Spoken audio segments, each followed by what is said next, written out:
देखो 6 वाले क्वेश्चन पे है ये कॉस्ट अकाउंटिंग सिस्टम का है। तो 6 वाले क्वेश्चन में क्या दिक्कत आई थी।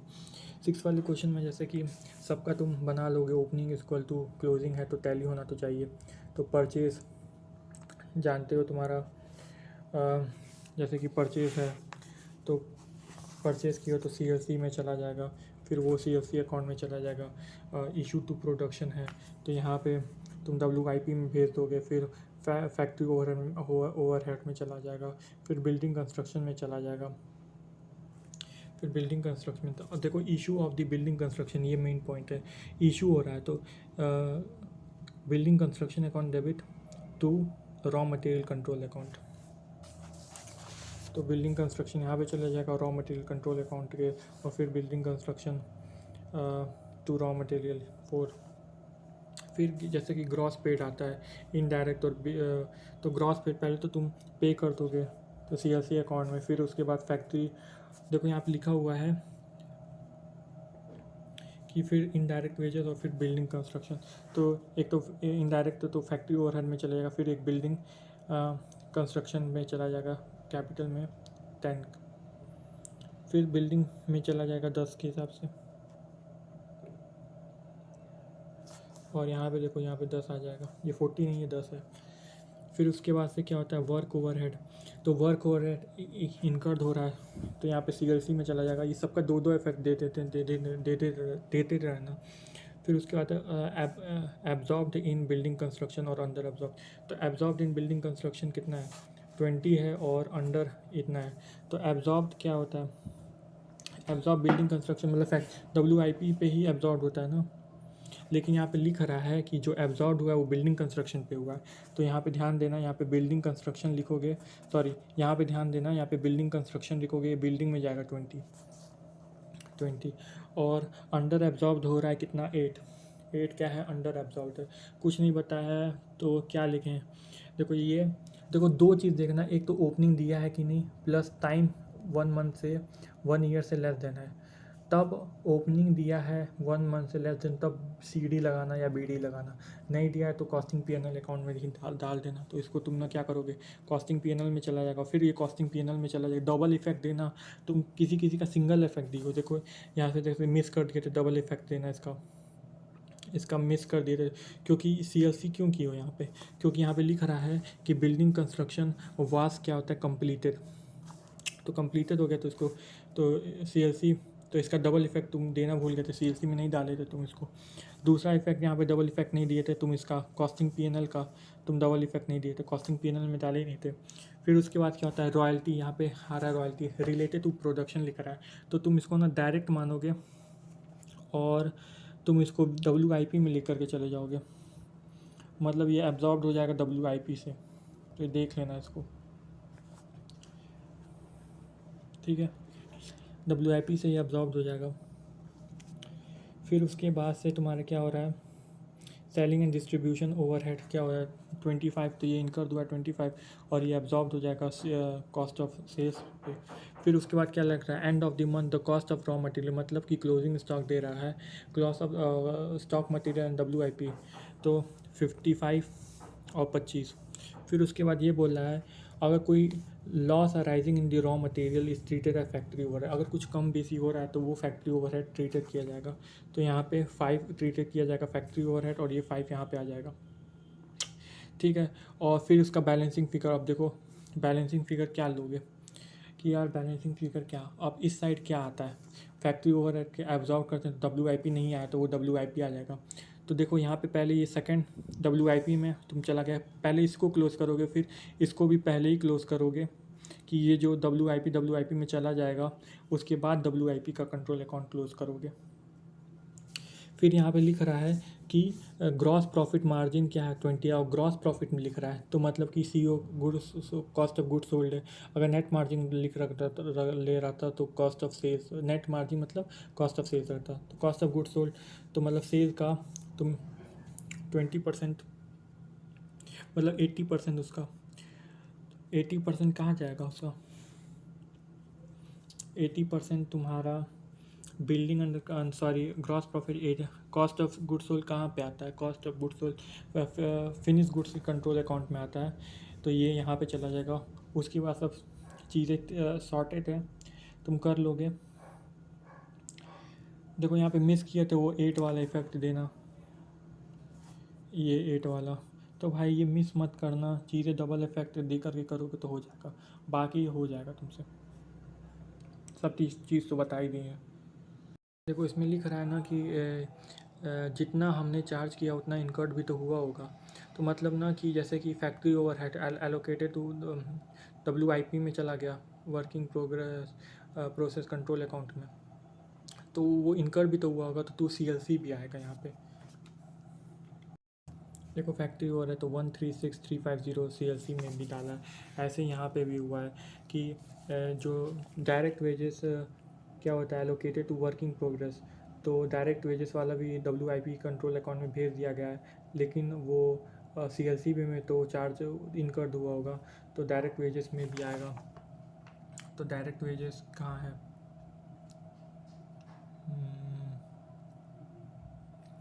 डायरेक्ट वेजेस में किया नहीं है शायद, लेकिन डायरेक्ट वेजेस में भी आएगा। अभी लिख रहा है रॉ मटेरियल परचेज, तो वो तो पता है CLC में कर लोगे। फिर raw material credited by the supplier, देखो रॉ मटेरियल परचेज हुआ 1243 का, तो 1243 का GLC मतलब वही CLC होता है। फिर उसके बाद क्या होता है, raw material credited by supplier. अब देखो अब ये ना उतना छोटा सा अमाउंट है, 1360430, सॉरी क्रेडिटेड बाय सप्लायर का है 2727200 है। अब ये छोटा सा अमाउंट है, तो क्या हो सकता है, या तो परचेज होगा तो या तो रिटर्न होगा क्रेडिटेड बाय सप्लायर। तो हम लोग मानेंगे कि ये रिटर्न है, तो रिटर्न है तो ये रॉ मटेरियल के क्या होता है क्रेडिट साइड आ जाएगा 27200 और CLC में चला जाएगा। भाई दोनों अफेक्ट देते हुए चलना। फिर उसके बाद raw material losses inventory audit, तुमने इन्वेंट्री ऑडिट की तो उसमें वो मशीन है रियल में है ही नहीं, तो किताबों में बैलेंस इक्वल करना होगा कि नहीं, तो रॉ मटेरियल से तुम एग्जिस्ट कर दोगे कितना 6000 का, तुम रॉ मटेरियल से क्या कर दोगे एग्जिस्ट कर दोगे, और कॉस्टिंग P&L अकाउंट में तुम कर दोगे।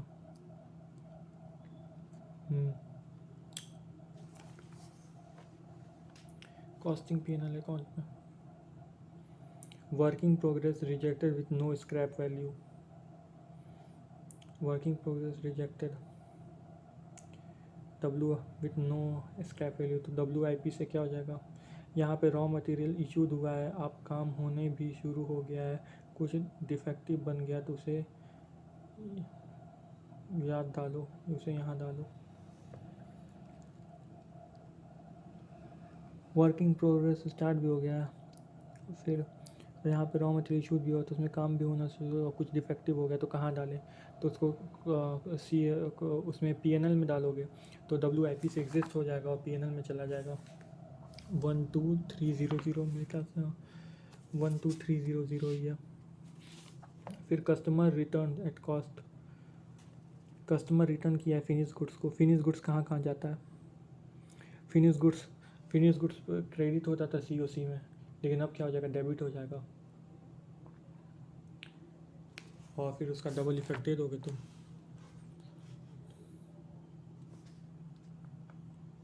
फिनिश गुड्स COC में क्या हो जाएगा डेबिट हो जाएगा,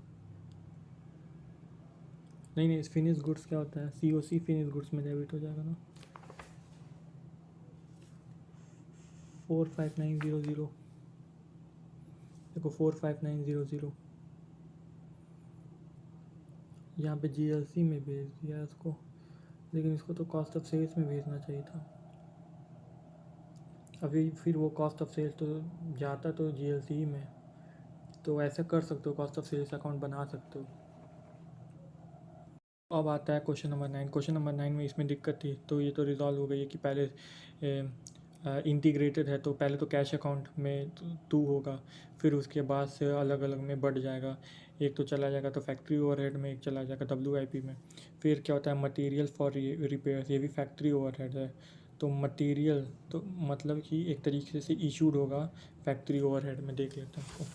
और रिपेयर्स क्या है 2000 है, तो 2000 देखो तुम्हारे यहाँ पे आया भी हुआ है 5000 के नीचे देखो 2000 है,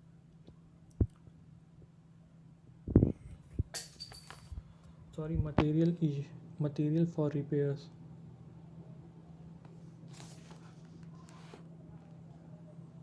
सॉरी, ये तो चला जाएगा प्रोडक्शन में 2000 और स्टॉक ले जाओ, वो सही है, सही है, सही है। SLC, हम रॉ मटेरियल कंट्रोल, वही दोनों तो एक ही है एक तरीके से। फिर उसके बाद से और क्या आ रहा है तुम्हारे में दिक्कत?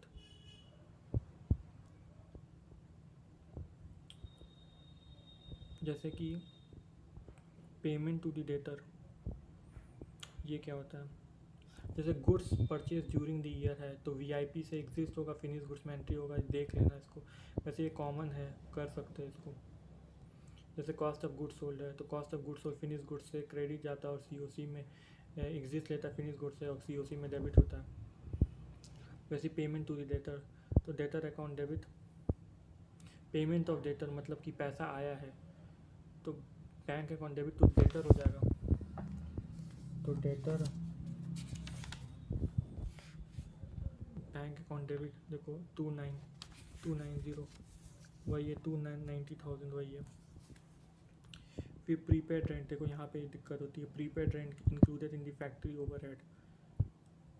तो prepaid rent included in the factory overhead, तो फैक्ट्री ओवरहेड में इंक्लूडेड है तो तुम उसको हटा दोगे 3000 को, मतलब क्रेडिट साइड में चला जाएगा वो फैक्ट्री ओवरहेड के। प्रीपेड रेंट देखो क्रेडिट में गया 48,000 के नीचे 300।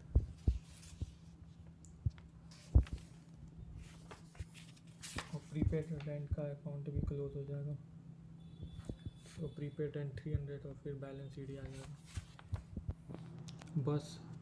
उसके बाद तो हाँ, एक है depreciation on furniture. Depreciation on furniture के प्रोविज़न तो तुम बना रखे हो, प्रोविज़न फॉर डेप्रिसिएशन। तो डेप्रिसिएशन ऑन फर्नीचर, तो डेप्रिसिएशन प्रोविज़न का क्या होता है? क्रेडिट होता है। तो क्या होता है? डेप्रिसिएशन अकाउंट डेबिट तो मशीनरी होता है, तो तुम्हारा हो जाएगा डेप्रिसिएशन अकाउंट डेबिट तो तो provision for depreciation account debit, तो मशीनरी तो करोगे नहीं, तो production. Provision for depreciation account debit, depreciation account debit तो मशीनरी। ये क्रेडिट में क्यों आया है? तुम ना क्या होता है प्रोविज़न का, डेप्रिसिएशन का क्या होता है? प्रोविज़न बना लेते हो तो क्या होता है? Depreciation account debit to provision for depreciation. Depreciation account, depreciation और मशीनरी का क्या बना लोगे? प्रोविज़न बना लोगे, क्योंकि प्रोविज़न बना हुआ depreciation account debit to provision for depreciation. तो डेप्रिसिएशन अकाउंट की जगह तुम प्रोडक्शन, प्रोविज़न फॉर डेप्रिसिएशन की जगह प्रोडक्शन ओवरहेड कंट्रोल अकाउंट बना लोगे तो वो आ जाएगा। तो बस हो गया ये। उसके बाद आता है क्वेश्चन नंबर 10।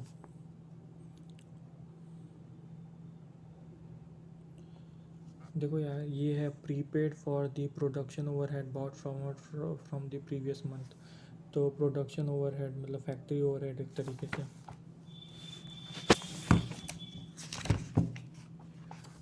देखो तुमको ना इसमें क्लोजिंग में दिक्कत आएगी, तो क्लोजिंग ना तुम अपने हिसाब से कर सकते हो। क्लोजिंग इसमें अलग अलग तरीके से किया हुआ है।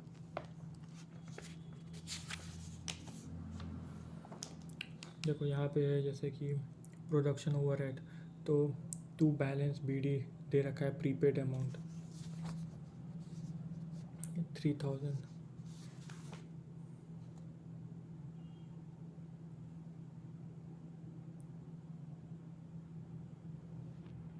जैसे कि डायरेक्ट वेजेस है तो वो तो तुमको पता है कि 2 CLC 30,000 होता है। फिर उसके बाद से डायरेक्ट वर्कर्स में, फिर इनडायरेक्ट वर्कर्स में बढ़ जाता है।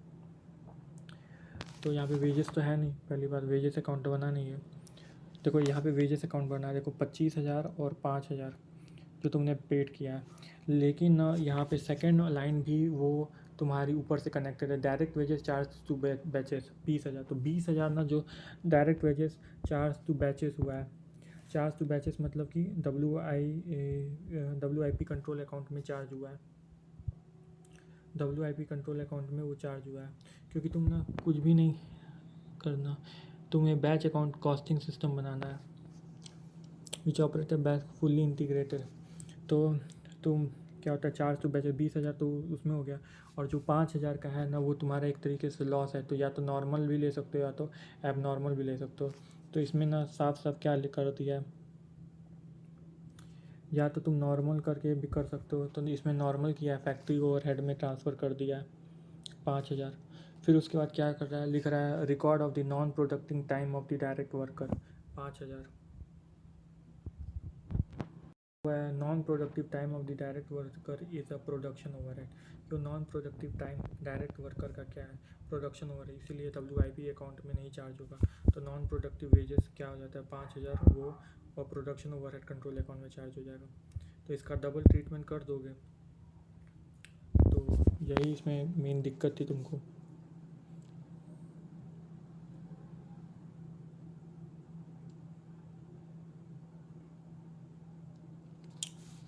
देखो सेलिंग ओवर में क्या होता है, बाद में कॉस्ट ऑफ सेल्स में जाएगा, फिर कॉस्ट ऑफ सेल्स में कॉस्टिंग P&L अकाउंट में। कॉस्ट ऑफ सेल्स नहीं बनाते तो डायरेक्ट तुम सी कॉस्टिंग P&L अकाउंट में भेज सकते हो, अगर कॉस्ट ऑफ सेल्स नहीं बनाते हो तो। इसमें जैसे इस वाले क्वेश्चन में कॉस्ट ऑफ सेल्स नहीं बनाया, जैसे यहाँ पे फिनिश गुड्स है, फिनिश गुड्स एग्जिस्ट लेता है तो कॉस्ट ऑफ सेल्स में या फिर कॉस्ट ऑफ सेल्स, तो डायरेक्ट तुम CPLB में भेज सकते हो। और physical value at the end of the month is 40,000। 40,000 की किसका है, physical value WIP control account का 40,000 है। तो WIP कंट्रोल अकाउंट का फिजिकल 40,000 आ जाएगा। तो उसके बाद से बाकी सब तो हो ही जाएगा। और यहाँ पे लिखा है the production overhead absorption rate is 150% of the direct wages charge to work in process. 150% of the direct wages जो चार्ज हुआ है वर्किंग प्रोसेस में। तो वर्किंग प्रोसेस में कितना चार्ज हुआ है 20,000, तो 20,000 का 150% 30,000 हो जाएगा, वो यहीं पे आ जाएगा। तो डबल इफेक्ट को दे देना, तो ये भी हो जाएगा। उसके बाद ये आता है, इसमें तो तुमको कॉस्ट ऑफ सेल्स पूछा है। तो कॉस्ट ऑफ सेल्स में तुमको वही सिंपल सी बात ध्यान रखनी है। वो कॉस्ट ऑफ सेल्स में वो कॉस्ट शीट बनाते हो ना कि raw material consumed, raw material consume के बाद क्या आता है, डायरेक्ट लेबर आता है, direct labour, direct wages, direct expenses आते हैं, उसके बाद डायरेक्ट लेबर या डायरेक्ट वेजेस की। फिर उसके बाद फैक्ट्री ओवरहेड आता है, फैक्ट्री ओवरहेड के बाद जैसे प्राइम कॉस्ट फैक्ट्री ओवरहेड आता है, फैक्ट्री ओवरहेड के बाद तुम्हारा ग्रॉस फैक्ट्री कॉस्ट आता है, फिर ग्रॉस फैक्ट्री WIP तो फैक्ट्री कॉस्ट आता है, फिर फैक्ट्री कॉस्ट में तुम उसका एडजस्टमेंट करते हो फिनिश गुड्स का, तो तुम्हारा कॉस्ट ऑफ गुड्स सोल्ड आता है, फिर उसके बाद से करते हो तो फिर कॉस्ट ऑफ सेल्स आता है। अब देखो ये सब तो तुम कर लोगे। देखो ऑफिस सैलरीज और क्या होता है, ये ऑफिस सैलरीज और एक्सपेंसेस, ये क्या होता है, एडमिन होता है। ऑफिस सैलरीज और एक्सपेंसेस ये एडमिन है। और जैसे कि डिस्ट्रीब्यूशन, ये सेल्स एंड डिस्ट्रीब्यूशन का है, sales promotion, sales and distribution, sale travelling sales, ये सेल्स एंड डिस्ट्रीब्यूशन का है। मिसलिनियस फैक्ट्री एक्सपेंसेस ये ओवरहेड है तुम्हारा। तो इस तरीके से करके कर लोगे। लेकिन मेन बात ये, जैसे क्लोजिंग है तो क्लोजिंग का एडजस्टमेंट, ओपनिंग का एडजस्टमेंट, ये तुमको पता ही है कि रॉ मटेरियल कंज्यूम क्या होता है, opening plus purchase plus freight, less कर दोगे परचेज रिटर्न और लेस कर दोगे क्लोजिंग। देखो यहाँ पे परचेज रिटर्न तुम भूल जाओगे, इसलिए परचेज रिटर्न को ध्यान में रख लेना। फिर उसके बाद से आउटस्टैंडिंग एक्सपेंसेस है, तो डायरेक्ट एम्प्लॉय कॉस्ट जैसे कि डायरेक्ट लेवल में आएगा, तो आउटस्टैंडिंग एक्सपेंसेस है at the end of the month, तो वो प्लस हो जाता है, तो प्लस हो जाएगा। Indirect employ cost, interest borrowed fund, interest borrowed fund, interest borrow fund ना ये कॉस्ट ऑफ सेल्स में तक तो नहीं आएगा, क्योंकि ये प्रॉफिट एंड लॉस में अलग से इसका ट्रीटमेंट करोगे 2,000 प्लस 2,000, तो ये ध्यान रखना है यहाँ पे। फिर डेप्रिसिएशन, तो देखो डेप्रिसिएशन ऑफिस अप्लाइंसेस में 5% लगाना। ऑफिस मतलब क्या होता है, एडमिन हो गया, ये जनरल एडमिन हो गया, प्लांट एंड मशीनरी, तो ये फैक्ट्री हो गया, बिल्डिंग भी फैक्ट्री हो गया। लेकिन यहाँ पे लिख रहा है बिल्डिंग का 8/10 फैक्ट्री में जाएगा, 1/10 तुम्हारा ऑफिस में जाएगा और 1/10 सेलिंग एंड डिस्ट्रीब्यूशन में जाएगा। तो ध्यान रखना, यहाँ पे लिखा है रेट एंड टैक्स 2/3 फैक्ट्री में जाएगा, तो मतलब 1/3 ऑफिस में जाएगा। और हीट लाइट एंड पावर का मतलब 8/10 फैक्ट्री में, 1/10 ऑफिस में और 1/10 सेलिंग एंड डिस्ट्रीब्यूशन में। ठीक है। और बस ख़त्म, सब तो हो गया, कर लोगे, आ जाएगा।